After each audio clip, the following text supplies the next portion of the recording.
The Scarecrow of Oz. Chapter 20. Queen Gloria.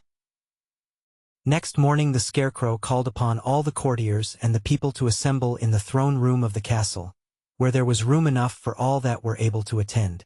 They found the straw man seated upon the velvet cushions of the throne, with the king's glittering crown still upon his stuffed head. On one side of the throne, in a lower chair, sat Gloria, looking radiantly beautiful and fresh as a new-blown rose. On the other side sat Pon, the gardener's boy, still dressed in his old smock frock and looking sad and solemn. For Pon could not make himself believe that so splendid a princess would condescend to love him when she had come to her own and was seated upon a throne. Trot and Captain Bill sat at the feet of the Scarecrow and were much interested in the proceedings. Button-Bright had lost himself before breakfast, but came into the throne room before the ceremonies were over. Back of the throne stood a row of the great orcs, with their leader in the center, and the entrance to the palace was guarded by more orcs, who were regarded with wonder and awe. When all were assembled, the Scarecrow stood up and made a speech. He told how Gloria's father, the good King Kynd, who had once ruled them and been loved by everyone, had been destroyed by King Furse, the father of Pon, and how King Furse had been destroyed by King Cruel.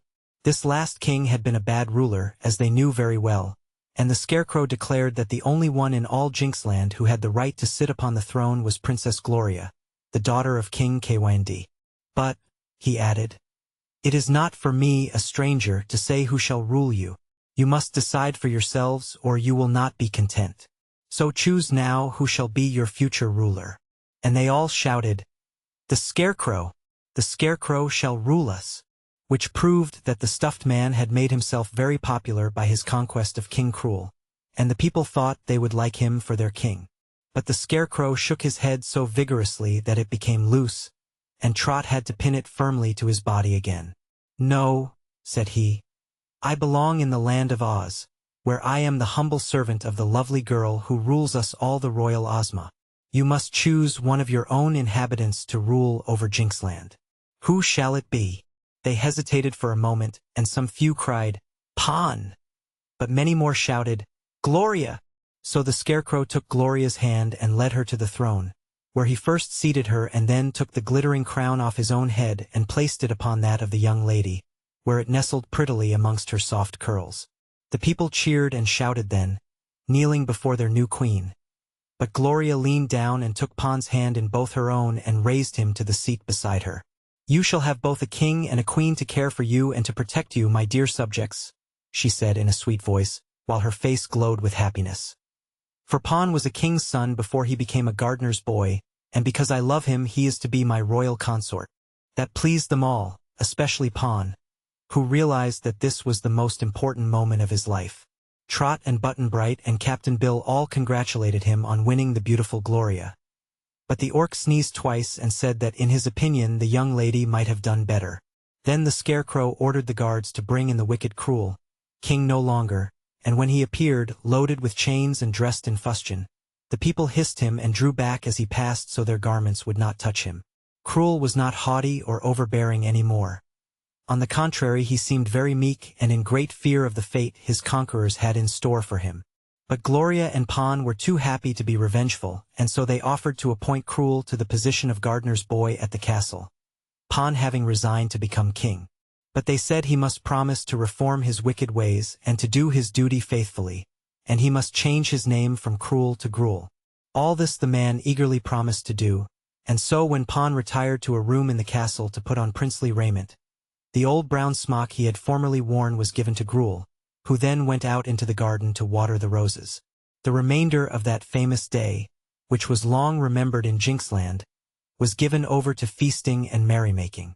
In the evening there was a grand dance in the courtyard, where the brass band played a new piece of music called the Orc Trot, which was dedicated to our glorious Gloria, the Queen.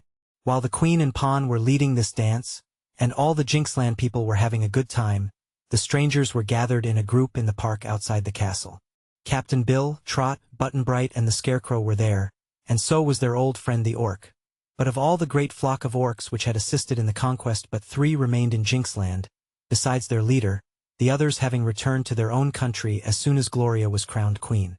To the young orc who had accompanied them in their adventures, Captain Bill said, "You've surely been a friend in need, and we're mighty grateful to you for helping us. I might have been a grasshopper yet if it hadn't been for you, and I might remark that being a grasshopper isn't much fun. If it hadn't been for you, friend orc," said the Scarecrow, "I fear I could not have conquered King Cruel."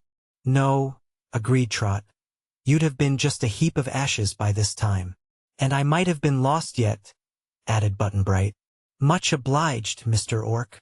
"Oh, that's all right," replied the orc. "Friends must stand together, you know, or they wouldn't be friends.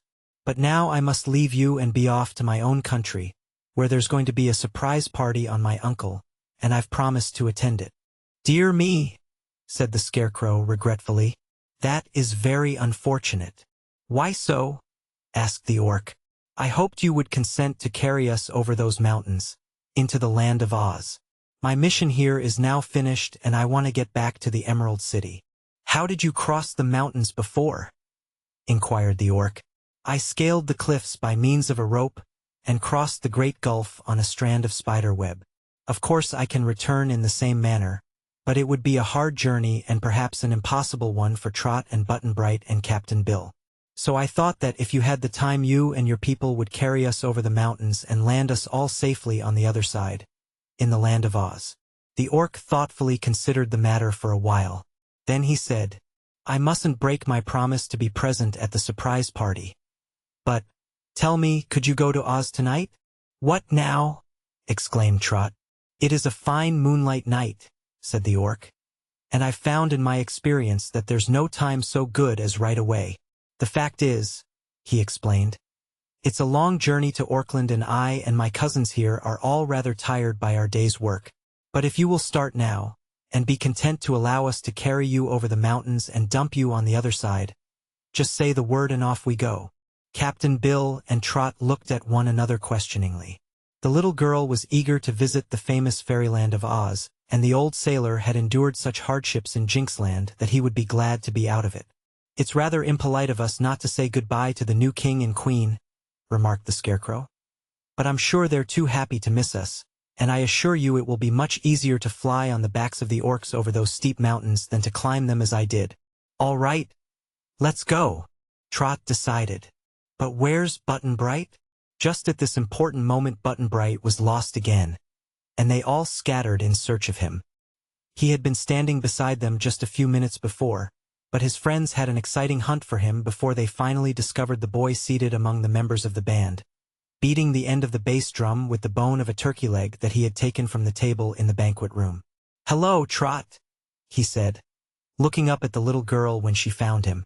"This is the first chance I ever had to pound a drum with a regular drumstick. And I ate all the meat off the bone myself. Come quick, we're going to the land of Oz." "Oh, what's the hurry?" said Button-Bright. But she seized his arm and dragged him away to the park, where the others were waiting. Trot climbed upon the back of her old friend, the orc leader, and the others took their seats on the backs of his three cousins. As soon as all were placed and clinging to the skinny necks of the creatures, the revolving tails began to whirl and up rose the four monster orcs and sailed away toward the mountains. They were so high in the air that when they passed the crest of the highest peak it seemed far below them. No sooner were they well across the barrier than the orcs swooped downward and landed their passengers upon the ground. "Here we are, safe in the land of Oz," cried the Scarecrow joyfully. "Oh, are we?" asked Trot, looking around her curiously. She could see the shadows of stately trees and the outlines of rolling hills. Beneath her feet was soft turf, but otherwise the subdued light of the moon disclosed nothing clearly. "Seems just like any other country," was Captain Bill's comment. "But it isn't," the Scarecrow assured him. "You are now within the borders of the most glorious fairyland in all the world. This part of it is just a corner of the Quadling country, and the least interesting portion of it. It's not very thickly settled around here, I'll admit, but—" He was interrupted by a sudden whir and a rush of air as the four orcs mounted into the sky. "Good night!" called the shrill voices of the strange creatures, and although Trot shouted "Good night!" as loudly as she could, the little girl was almost ready to cry because the orcs had not waited to be properly thanked for all their kindness to her and to Captain Bill. But the orcs were gone, and thanks for good deeds do not amount to much except to prove one's politeness. "Well, friends," said the Scarecrow, "we mustn't stay here in the meadows all night, so let us find a pleasant place to sleep. Not that it matters to me in the least, for I never sleep, but I know that meat people like to shut their eyes and lie still during the dark hours." "I'm pretty tired," admitted Trot, yawning as she followed the straw man along a tiny path. "So, if you don't find a house handy, Captain Bill and I will sleep under the trees, or even on this soft grass." But a house was not very far off, although when the Scarecrow stumbled upon it, there was no light in it whatever. Captain Bill knocked on the door several times, and there being no response, the Scarecrow boldly lifted the latch and walked in, followed by the others. And no sooner had they entered than a soft light filled the room. Trot couldn't tell where it came from, for no lamp of any sort was visible, but she did not waste much time on this problem, because directly in the center of the room stood a table set for 3, with lots of good food on it and several of the dishes smoking hot.